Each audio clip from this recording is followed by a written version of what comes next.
Our scriptures today, or the scripture reading is Matthew 5, verses 1 through 12, which is the Beatitudes, knowing that these are the blessings listed by Jesus in the Sermon on the Mount. When Jesus saw the crowds, he went up the mountain, and after he sat down, his disciples came to him, and he began to speak and taught them, saying, "Blessed are the poor in spirit, for theirs is the kingdom of heaven.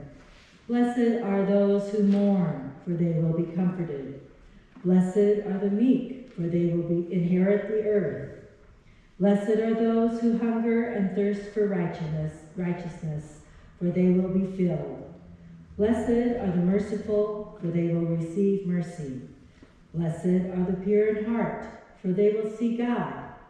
Blessed are the peacemakers, for they will be called children of God. Blessed are those who are persecuted for the sake of righteousness, for theirs is the kingdom of heaven. Blessed are you when people revile you and persecute you and utter all kinds of evil against you falsely on my account. Rejoice and be glad, for your reward is great in heaven. For in the same way they persecuted the prophets who were before you."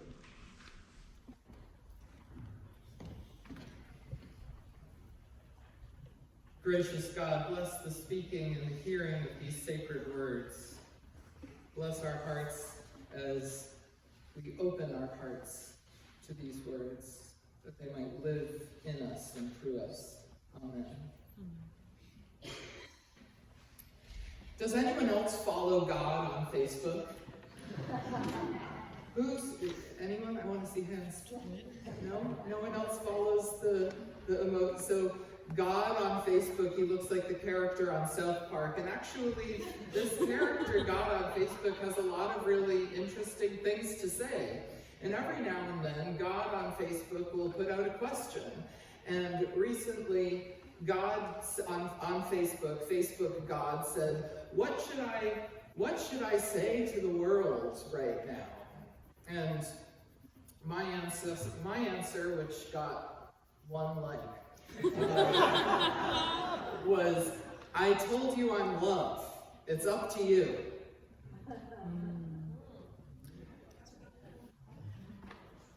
I don't know if we embrace faith as something that calls us to take on more responsibility.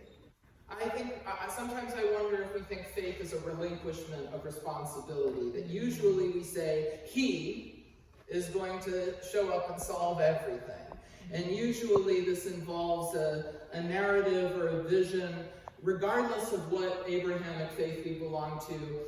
I'll speak for Christianity. A lot of fundamentalist Christians have this vision of Jesus showing up one of these days like Rambo, tearing out of the sky, and he does seem like Rambo in most of the accounts, to just sort of smite whoever else we decide isn't as good as we are. I think if we look around the world today, we can all agree that maybe we should stop putting people who have this doom vision of the world in positions of power. Our faith is not, it doesn't exactly lend itself to peace, love, and understanding, which are the messages of Jesus that we learn in kindergarten that we're still clearly figuring out. I want to celebrate and remind us how the Christian faith, contrary to popular understanding, is a faith about action and doing.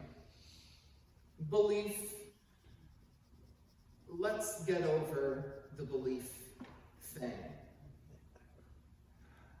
A lot of Christianity, there's Christianity that identifies us, there's a form of Christianity where we identify as Christian based on what we believe about Jesus, and then there is Christianity based on how we are doing what Jesus called us to do, which is to be love, to enact love and justice, to be the hands and feet of Christ, to be the eyes that look out on the world with compassion. And we can only do that together. There are there are an eternity of reasons for why we might give up on organized religion these days. We have a generation disillusioned and disenchanted with organized religion right now. We have an economy where people don't have enough time or expendable income to get through the week, let alone show up on Sunday morning and volunteer and be part of a community. We are crunched. We are collectively crunched in ways we haven't been before. And then there are the ideological reasons, the exposure to information like we've never been before. And also, like, if you can go onto YouTube and hear Brene Brown, why are you going to show up and listen to Brendan on Sunday morning? Like, these are just a few reasons for why. These are among the many reasons people have for not coming to church or participating in organized religion. As a pastor, I hear all the time, like, oh, well, I left that church because, it wasn't an out-of-the-park sermon every single Sunday. I wasn't in love with the pastor. But what if we were all coming not because of one external surface-level thing or another about church, not to fall in love with the pastor or the music or the building or the windows or whatever? What if we were coming here to fall in love with God and each other and fall in love with our world and carry the love of God to each other and to the world? That's what we're called to do. It's a faith. This is a faith of action and doing. It's not about belief. It's beyond belief. And among the many reasons, I want to suggest that if there are an eternity of reasons to not come to church today, there is eternity plus one reasons to come to church. Because where else are we learning to live together as brothers and sisters and relatives, rather than running around like chickens with our heads cut off? Where else are we grounding in this ethic of universal revolutionary love that calls us to be builders of a world on the foundation of love, to explore what love is together, to discover what love looks like in public? I think it was Cornel West who said justice is what love looks like in public. I would like to add to that, I think church is what the ideal is. Church is what love looks like in public, as the community sent out to be those hands and feet of Christ. We are here to discover, to experiment, to explore the question of what love looks like in public. And this is only something we can do in community with each other. Showing up for each other in this world with its many challenges, with lack of time and resources, with lack of hope, with all the challenges we are facing in these very sad times and hard times.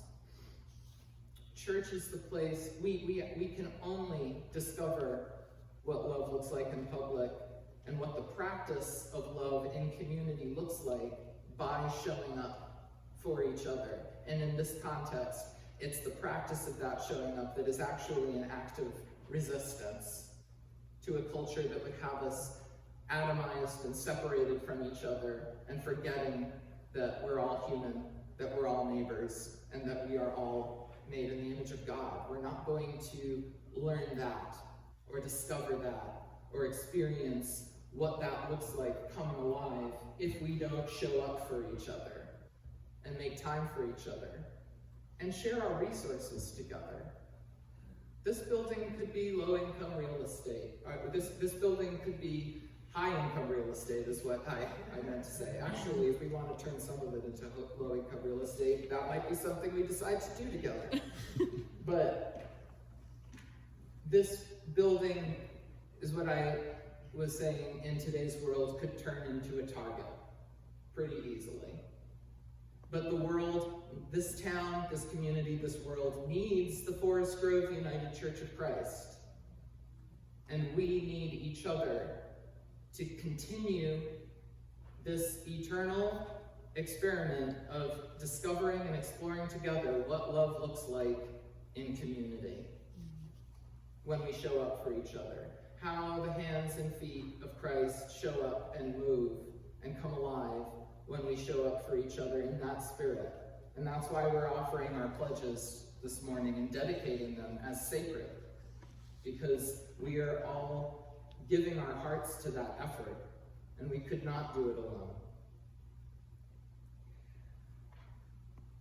I wanted to share about a young man shared with me recently how one of the reasons they stopped coming to church. I hear all the reasons why people stop coming to church these days, and a lot of times they're good reasons.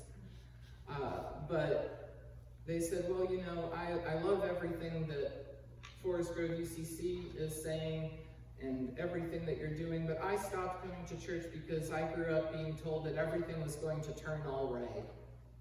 And the message that I was hearing from church was that everything was going to turn out all right, and that God was just going to solve all the problems. And they said, look at what the world looks like. Look, it's not turning out all right.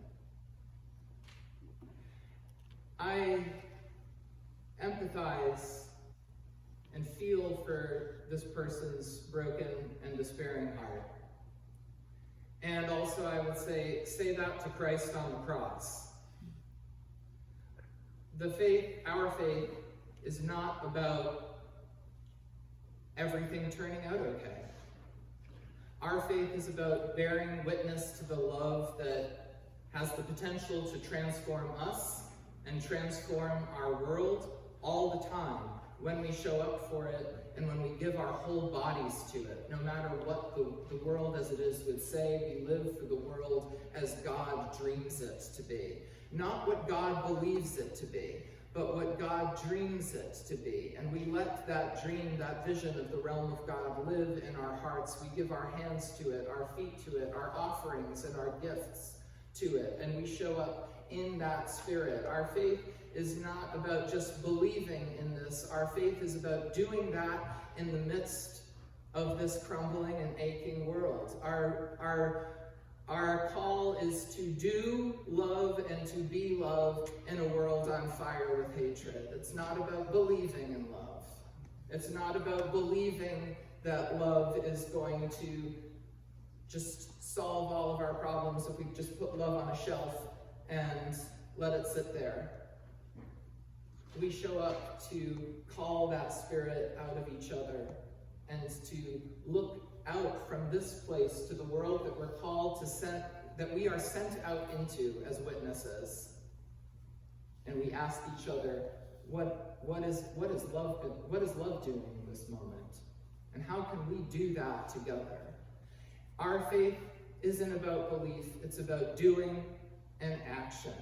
And our faith tells us that hope is always what God is doing, not believing. Love is what God is doing. Resurrection is always what God is doing. It doesn't always look victorious, but it's us that close our hearts to it. And so we come here to open our hearts to the wild truth that revolutionary love and justice are always what God is doing. And then we get to do that with God. It's bigger than belief. It's more important than belief. Frederick Douglass said, I prayed for years and years, but I only started seeing that my prayers were answered when I started praying with my legs. And so we show up for each other, and we inspire each other, and we imagine how we can participate in the transformation of the world into the realm of God when we pray with our legs together, when we take action together. And we do so in so many meaningful ways. And I'd like to talk this morning not about what we're called to believe as followers of Jesus, but what we're called to do. The interesting thing about the wisdom teachings of Jesus is that Jesus, more than telling us what to believe or having us think of ourselves as separate or better than others because of our beliefs, instead, or rather, Jesus gives us a new way of perceiving and acting in our worlds. Jesus gives us something to do, and that's what we hear in the Beatitudes that were read to us this morning.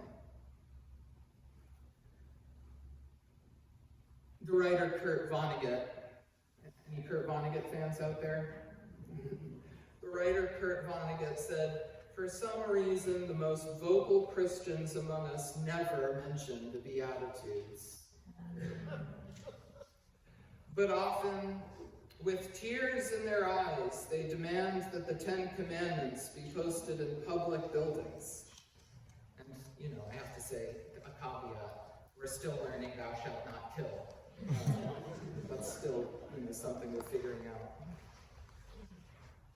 But with tears in their eyes, they demand that the 10 Commandments be posted in public buildings. And of course, that's Moses, not Jesus. I haven't heard one of them demand that the Sermon on the Mount, the Beatitudes, be posted anywhere. Blessed are the merciful in a courtroom. Blessed are the peacemakers in the Pentagon. Give me a break, says Kurt Vonnegut. In the early church, the Christian faith was considered an eccentric cult because they were committed to acting out the principles of the Beatitudes, acting out and doing these principles. It was only after the Nicene Creed, after Christianity became the religion of empire, that the faith was made more about belief than action. But it's the action of our faith and the living out of the principles found in the Beatitudes that will heal us as individuals and heal our worlds today. And we need each other to live out these principles. They can only be actualized and supported when we gather in community, in three-dimensional community, not TikTok. We all have different gifts and talents, and only together in community can we see them actualized. Among us are peacemakers and prophets. It takes all kinds. Some of us are going to be nurturers and caregivers. Other people are going to be the live wires, and we're all going to learn from each other together. That's why I say it takes all kinds. We all have different spiritual gifts. And that's another reason we come together to share our time, our treasures, our talents. We learn from each other, and this is why we join together in community, and this is why we support the church with our finances, to ensure we have places and spaces where we learn these principles and live them out together, so our society, so our world can have schools of love and communities of resistance. We are used to the Beatitudes being translated as blessed are. Blessed are the meek, blessed are the such and such, and so on and so on. But in the original Greek and Aramaic, the terms for blessed are more accurately translated as walk forth. And so in this, again, we hear not a call to inanimate, empty, lifeless belief, but spirit-full, living action. An empowerment to act.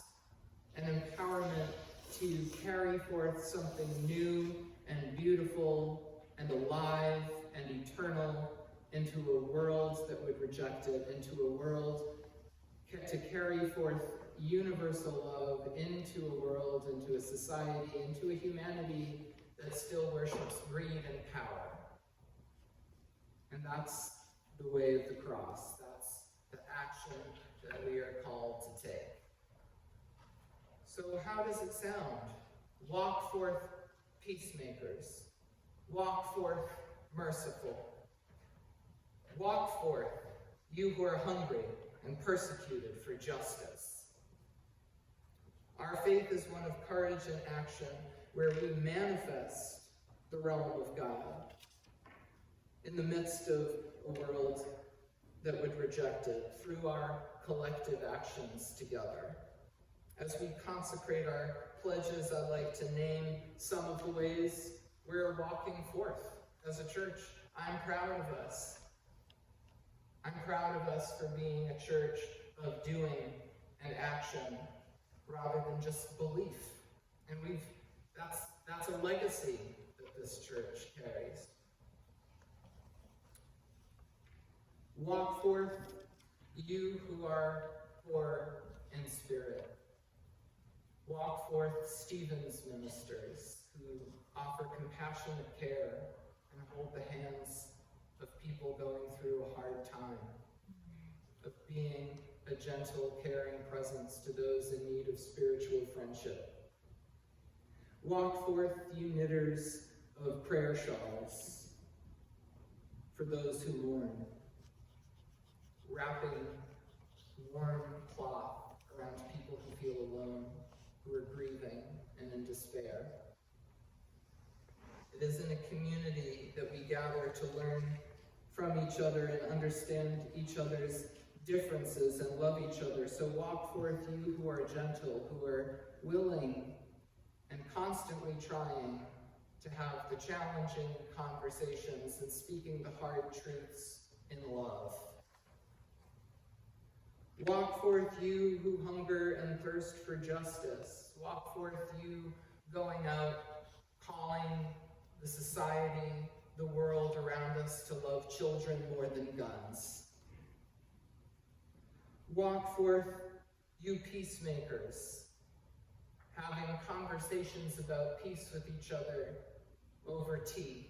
And when you realize that your conversation is important, you boil more water and invite more people and feed each other with soup and organize dinners to give voice to the voiceless.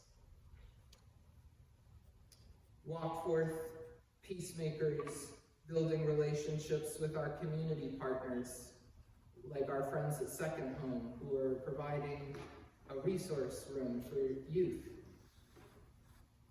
Walk forth, you who are persecuted for the sake of justice. And then I consider how we are part of a wider church so committed to justice. Walk forth, you who are, when you are persecuted for the sake of justice. I think of how in our wider church we have people like my friend Casey Tynan, who in their church offers safe space and support for the families of trans children. And actually, unfortunately, most recently, members of the Proud Boys have been showing up at Casey's house and Casey's church to harass them. But in the midst of it all, Casey is speaking up and offering presence and support and care for those who are persecuted. Blessed are you, walk forth when people revile you and persecute you and utter all kinds of evil against you falsely. For so, in the same way, they persecuted the prophets who were before you. We are a prophetic church. The Central Pacific Conference has as their goals this year, and we're part of the Central Pacific Conference, of fostering stronger connections. Walk forth, you who are fostering stronger connections. Walk forth, you who are amplifying your prophetic voice.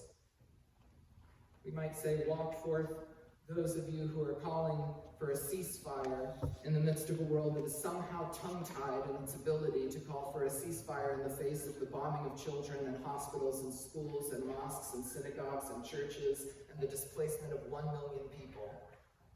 Can we even fathom such horrors? Walk forth, you who hunger and thirst for justice. Walk forth, you who are nurturing spiritual growth. Walk forth, you who are becoming an anti-racist conference.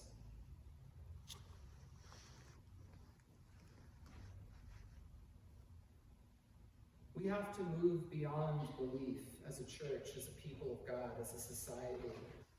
Not arguing about what we believe or what the right thing to say or not say is. We have to be having conversations. What are we doing? What are we doing together? What is love saying? What would love do in these trying and difficult times? And we show up speaking to that spark, with the faith that that spark of love and compassion, that light of Christ is alive in each and every one of us. And we show up for each other and we say to that spark, we show up with the intention of saying to that spark in each other, walk forth. And when we gather in community together, we see it enfleshed. We discover what it looks like together. And it's all a big experiment, but it's the most worthwhile one that we could ever participate in. So thank you for showing up. Thank you for walking forth. And thank you for your gifts and your pledges that allow us to engage in this experiment together. Thank you for supporting with your pledges the life and ministry of the Forest Grove United Church of Christ. Amen.